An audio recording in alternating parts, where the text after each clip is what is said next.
सर्प विद्या, जो विभिन्न प्रकार के विषय, विष चिकित्सा, देवजन विद्या, सभी कलाओं की विद्या। अब आप देखिए, ये नारद गिनाते हैं कि ये सब मैं पढ़कर आया हूं भगवान।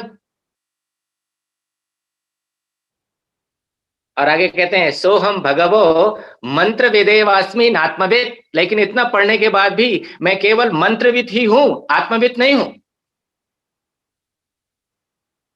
आत्म तत्व अध्यात्म को मैं नहीं समझता हूं, इतना पढ़ने के बाद भी।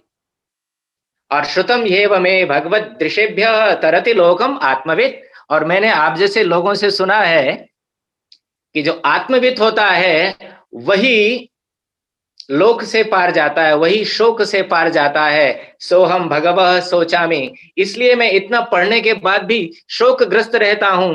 तम्माम भगवान शोकस्य पारम तारयतु। इसलिए हे भगवान, हे आचार्य सनत कुमार, अब मुझे ऐसा कुछ पढ़ाओ कि मैं शोक से पार हो जाऊं। आप समझ सकते हैं कि संस्कृत साहित्य में जो इतना विशाल साहित्य है, जहां चारों वेद, उसके बाद ब्राह्मण ग्रंथ, उसके बाद आरण्यक, उसके बाद उपनिषद, वेदांग, फिर आप देखिए आपका रामायण, महाभारत, पुराण, और उसके बाद महाकाव्य। आप देखिए तो सही कितना विशाल साहित्य है। यदि केवल हम संस्कृत संभाषण मात्र में मम नाम सुरेंद्र तव नाम किम, केवल इतने तक सीमित रह गए तो फिर वास्तव में संस्कृत के इस संभाषण का, संस्कृत के हमारे वाणी में बैठने का कोई प्रयोजन नहीं रह जाएगा। बस ठीक है, ऐसे बहुत से लोग, ठीक है, कुछ लोग अंग्रेजी बोल करके अपनी प्रतिष्ठा करते हैं। हम लोग जो है ना, जो असंस्कृतज्ञ हैं, उनके बीच में संस्कृत बोल करके स्वयं को प्रतिष्ठित कर लेंगे। आहा, ये तो बड़े आचार्य हैं, संस्कृत संभाषण में बड़े निपुण हैं। लेकिन वास्तविकता यह है कि संस्कृत संभाषण करने के साथ साथ हमें वास्तव में संस्कृत साहित्य में जो निधि विद्यमान है उसमें प्रवेश करना है। अब इतना जब कहा नारद ने कि मुझे शोक से पार कर दो, तो सनत कुमार बोले कि जो कुछ आपने ये पढ़ा है ना, नाम वा ऋग्वेदो यजुर्वेद सामवेद, ये जो कुछ भी आपने पढ़ा है ये तो नाम मात्र है, ये तो शब्द राशि मात्र है। इसकी भी आवश्यकता है, बढ़ने के लिए इस शब्द राशि की आवश्यकता है, इस नाम की भी आवश्यकता है। लेकिन सयो नाम ब्रह्म इति उपास्ते यावत नामनोगतम तत्र से यथा कामचारो भवति। लेकिन जो केवल इस नाम मात्र की उपासना करता है, तो इस नाम की या शब्द की जहां तक गति है फिर वो वहीं तक जा सकता है, उससे आगे नहीं जाए। तो नारद बोले कि अस्ति भगवो नामनो भूय इति, क्या इस नाम से भी बढ़कर कुछ और है जिसकी मैं उपासना करूं, जिसको मैं जानूं? सनत कुमार बोले अस्ति, है। नारद ने कहा तन्मे भगवान ब्रवीतु। फिर तो हे ऋषि, वो मुझे बताइए वो क्या है। तो सनत कुमार बोले वाग भाव नामनो भूयसी। ये जो वाणी है ना, वाणी जिसमें नाम ठहरता है, शब्द ठहरता है, उस वो वाणी जो है ना, वो नाम से श्रेष्ठ है। उस वाणी के वास्तविक स्वरूप को समझने की कोशिश करो, क्योंकि वाणी ही ऋग्वेदम विज्ञापयति। देवं च पृथिवीं च वायुं च आकाशं च धर्मं च अधर्मं च सत्यं च अनृतं च सर्वं वाक् विज्ञापयति। ये सारा का सारा विज्ञापन, विज्ञान वाणी से ही हमें आता है। वाणी न होती तो वास्तव में ये सब हम न जान पाते। इसलिए तुम वाणी की उपासना करो, वाचम उपास्व। लेकिन उसके बाद सनत कुमार कहते हैं सयो वाचम ब्रह्म यदि उपासते यावत वाचोगतम तत्रस्य कामचारो भवति। जो केवल वाणी की ही उपासना करता है तो वाणी की जहां तक गति है वहीं तक वो जा सकता है। जो वाणी मात्र के स्वरूप को समझ रहा है, जो केवल भाषा मात्र के स्वरूप को समझ रहा है, भाषा की जहां तक गति है, वाणी की, साहित्य की, तो वहीं तक उससे और कुछ और भी श्रेष्ठ है क्या? नारद ने पूछा। तो सनत कुमार बोले, मनोभाव वाचो भूयः, कि वाणी से भी श्रेष्ठ तो मन है। अब देखिए ना, नाम से लेकर वाणी, वाणी से लेकर मन, अब सूक्ष्म सूक्ष्म, धीमे धीमे हम सूक्ष्मता की, यही तो अध्यात्म विज्ञान है। मनोभाव वाचो भूय, वाचम च नाम च मनो अनुभवति। वाणी हो, नाम हो, सबका अनुभव हमें मन में ही होता है।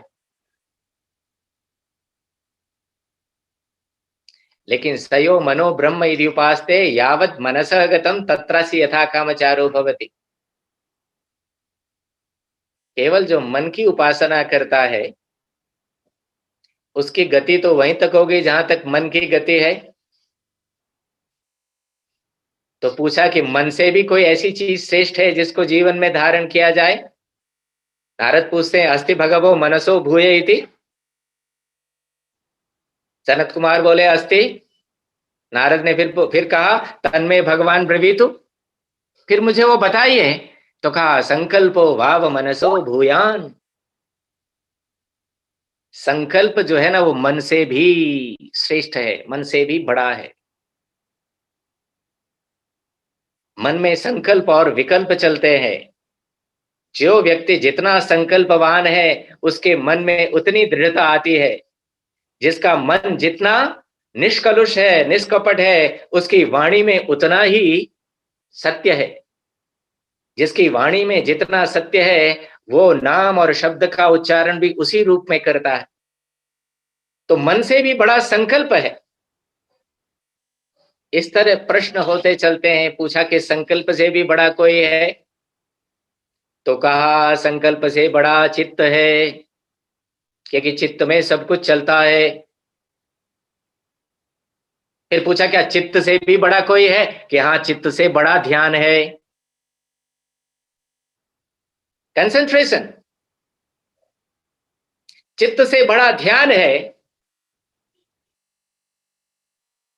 फिर पूछा, क्या ध्यान से भी कुछ बड़ा है? कि विज्ञान ध्यान से बड़ा है, विवेक ज्ञान। कर्तव्य और अकर्तव्य का विवेक, खाद्य और अखाद्य का विवेक, हर एक विवेक ज्ञान, विवेक ज्ञान, सूक्ष्मता की दृष्टि से विवेक ज्ञान, जो वास्तव में विज्ञान है, जो बुद्धि हमारा जिस विवेक ज्ञान को संपन्न करती है, जिसके बाद सांख्य आदि कहते हैं कि मुक्ति प्राप्त होती है, वो सूक्ष्मता की दृष्टि से, अध्यात्म की दृष्टि से, वो जो विज्ञान है, वो जो विज्ञानमय कोश है, जिसके तुरंत बाद फिर आनंदमय कोश की अवस्था है। धीमे धीमे सनत कुमार नारद को उस अध्यात्म विज्ञान की ओर ले जा रहे हैं। तो एक छोटी सी झलक आप सभी विद्वान व्यक्तियों के सामने, क्योंकि आप में से बहुत से अध्यापक हैं, बहुत से विद्यार्थी हैं, लेकिन विद्या की उपासना कर रहे हैं, इसलिए आप सब विद्वान हैं। तो आप सबके सामने मैंने एक ये उपनिषद की, छांदोग्य उपनिषद के सप्तम प्रपाठक का एक प्रकरण, सामान्य सा प्रकरण लेकिन महत्वपूर्ण प्रकरण आपके सामने रखा, ये बताने के लिए कि संस्कृत भाषा जिसको वाग व्यवहार में लाने के लिए आप प्रयत्नशील हैं, वास्तव में इस वाणी के माध्यम से हम उसके साहित्य में प्रवेश कर जाएं और वहां जो रत्न हैं उनको स्वयं धारण करें और उन रत्नों से अपने व्यक्तित्व को प्रकाशित करें और हमारे संपर्क में जो भी आए उसके व्यक्तित्व को भी हम प्रकाशित कर पाएं। तब वास्तव में संस्कृत के इस संभाषण का वो जो मुख्य प्रयोजन है पूरा होगा। समय हो गया है। इन शब्दों के साथ मेरी आप सभी को शुभकामनाएं हैं और ये प्रार्थना भी कह लीजिए या एक आग्रह मेरी तरफ से है कि हम वास्तव में संस्कृत साहित्य में प्रवेश करें और कुछ ऐसे महत्वपूर्ण रत्नों को खोजें। आप सबका धन्यवाद। नमस्ते। बहुत बहुत धन्यवाद प्रोफेसर सुरेंद्र कुमार जी। आपने वाक तत्व का जो सूक्ष्मतम स्वरूप है उसका बोध कराया। और हमारे ये अभी प्रतिभागियों की संख्या इस जूम पर लगभग 200 है, और इसी प्रकार यूट्यूब पर भी है और कुछ फेसबुक पे लाइव पे भी देख रहे होंगे। पंजीकरण हमारे पास 1177 का था, 1177 हमारे पास प्रतिभागियों की संख्या थी। उसमें से कुछ यातायात में रहते हैं, तो ये सहस्राधिक प्रतिभागियों को आपने मार्गदर्शन दिया।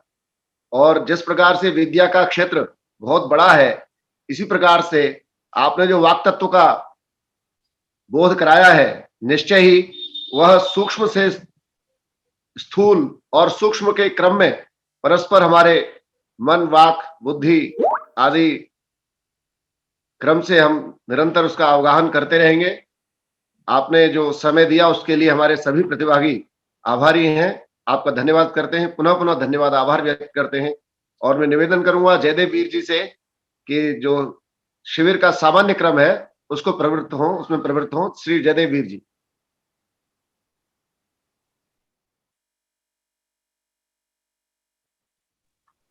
जयदेव जी। सर्वेभ्यो नमो नमः। सर्वेभ्यो नमो नमः। सर्वे स्वस्थाः कुशलाः। अहमपि स्वपक्षतः महोदयस्य बहु बहु धन्यवादं व्याहरामि। महोदय अस्माकं बहु सम्यक् प्रकारेण मार्गदर्शनं कृतवान्।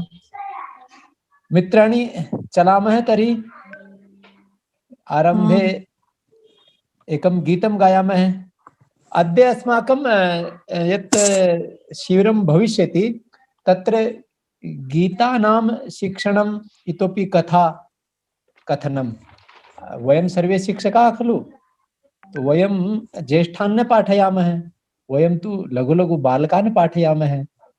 तर्हि ते बालकाः कथं प्रभाविताः भवेयुः, संस्कृतविषयं प्रति ते आगच्छेयुः, एतस्य कृते गीतानां कथानां बहु आवश्यकता भवति।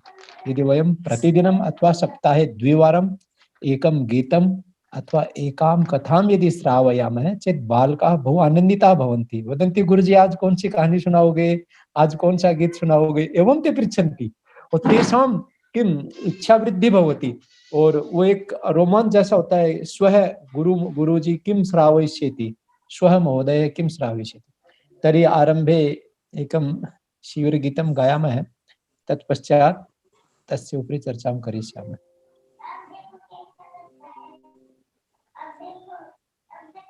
है उस वो वाणी जो है ना, वो नाम से श्रेष्ठ है। उस वाणी के वास्तविक स्वरूप को समझने की कोशिश करो, क्योंकि वाणी ही संस्कृत भाषा ऋग्वेदं विज्ञापयति। भारत भूषा देवं च पृथिवीं च वायुं च आकाशं च धर्मं च अधर्मं च विलसतु हृदये।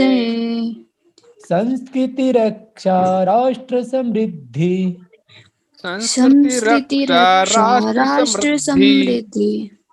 भवतु हि भारत देशे, भवतु हि भारत देशे श्रद्धा महती निष्ठा सुदृढ़ा, श्रद्धा महती निष्ठा सुदृढ़ा, श्यान्नः कार्यरतानां श्यान्नः कार्यरतानां स्वच्छावृत्तिर्नव उत्साहो, स्वच्छावृत्तिर्नव उत्साहो, यत्नो विना विरामम्, यत्नो विरामम्, न हि विच्छित्तिश्चित्त विकारः, नहि विच्छित्तिश्चित्त विकारः, पदं निदध्मः सततम्, पदं